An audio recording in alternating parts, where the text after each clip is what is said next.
बहू के हाथ। घर की बहू शीना को इस बात का बड़ा घमंड था कि जिस काम में वो हाथ डालती थी वो काम अच्छा हो ही जाता है। शीना की हर बात में हाथ का इस्तेमाल जरूर होता था। एक दिन शीना का पति आकाश उससे कहता है, कल जो वो भिंडी बनाई थी ना तुमने, वाह वाह वाह वाह, मजे आ गए।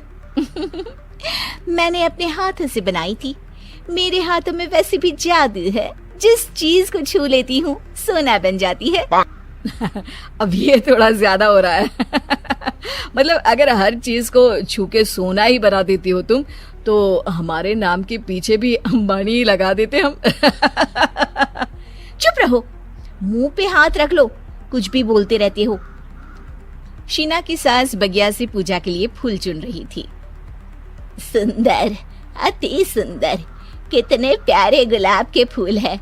भगवान जी खुश हो जाएंगे। मैंने अपने हाथों से जो पौधा लगाया था, मेरे हाथों की कोई भी चीज बेकार नहीं जाती। हाँ बेटा, सही कह रही है। इसीलिए तो तुम्हारे पिताजी से मैंने अपने बेटे के लिए तुम्हारा हाथ मांगा था। और उन्होंने हाथों हाथ में मेरा हाथ आपकी बेटी के हाथ में दे भी दिया था। हाँ बेटा, वो तो है, पर मुझे ये बता, तू ये हर बात में हाथ क्यों बीच में लेकर आती है? माँ जी, पंडित जी ने हाथ मेरा देखकर नैनीताल में कहा था कि मेरे हाथ जगन्नाथ हैं, मेरे हाथों से कभी कोई काम नहीं बिगड़ेगा, तो मेरे हाथों की तारीफ तो मुझे करनी पड़ेगी ना। हाँ हाँ, ठीक ही कह रही हो। वैसे तो मिलाओ हाथ इसी बात पर। शीना को न सिर्फ इस बात पे गर्व था कि उसके हाथ से सब अच्छा होता है, बल्कि घर के सारे काम भी वो पहले अपने हाथ से करती, फिर कोई दूसरा उन कामों को कर पाता। एक दिन शीना कपड़े धो रही थी। अरे घर में वॉशिंग मशीन है तो सही, खुद क्यों थक रही हो? कपड़े पहले मेरे हाथ से धुलेंगे, फिर वॉशिंग मशीन से। पहले हाथ की सफाई, फिर मशीन की धुलाई। अगर आज डाकू गब्बर सिंह होता ना, तो वो ये हाथ मुझे दे दे ठाकुर तुमसे जरूर कहता, और मैं तो दिलवा भी देता तुम्हारे हाथ। हर एक काम में हाथ बटाओ, ज्यादा जुबान न चलाओ, वरना दूंगी एक उल्टे हाथ से। क्या दोगी? कपड़े दूंगी, लो निचोड़ो। ऐसे ही एक दिन, अरे बहू, ये सोफे पर चढ़कर हाथ से पंखा क्यों घुमा रही हो? माँ जी, क्योंकि मेरे हाथ से घूमेगा तो ज्यादा अच्छे से हवा देगा। अरे बेटा, फिर तो तुम गाड़ी का पहिया भी हाथ से घुमा के मायके जाया करो। एक बार आकाश ने घर पर कार लाने की बात छेड़ी।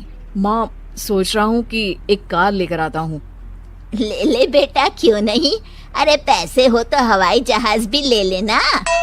हाँ, पैसा तो हाथ का मेल है, ले लेते हैं। इस हाथ पैसे देंगी, उस हाथ कार ले लेंगी। मुझे तो लगता है कि बहू कार भी अपने हाथों से धक्का लगाकर घर लाएगी। वो तो नहीं करूंगी, लेकिन सबसे पहले स्टीयरिंग पर हाथ मैं ही लगाऊंगी, ताकि गाड़ी का आना शुभ हो। अरे घर ले आने तो दो, फिर हाथ लगा लेना। लेकिन शीना नहीं मानती। अगले दिन ही सब कार लेने जाते हैं।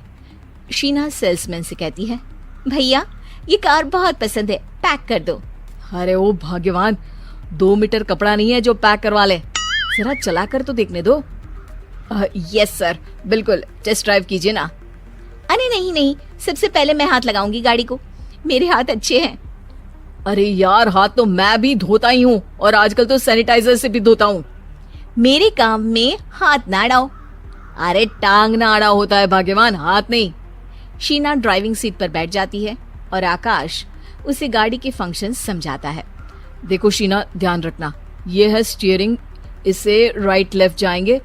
ये है एक्सेलरेटर, इससे स्पीड कंट्रोल कर सकते हैं, और उसी के पास में है ब्रेक, जो तुम्हारी जुबान में शायद मिसिंग है। ठीक है, ज्यादा भी सिखाने की जरूरत नहीं है। मेरी माँ तो कहती है कि मैं अगर अपनी शुभ हाथ लगा दूं तो जग घूम जाए, तो ये स्टीयरिंग क्या चीज है? शीना गाड़ी स्टार्ट कर देती है और स्टीयरिंग को घुमाते हुए एक्सेलरेटर पर धीरे से पैर रखती है, और शोरूम के बाहर के एरिया में ही गाड़ी घूमने लगती है, जहाँ दूसरी गाड़ियाँ भी रखी हैं। देखा मेरे हाथों का कमाल। और मैनेजर हाथ जोड़कर माफी मांग लेता है।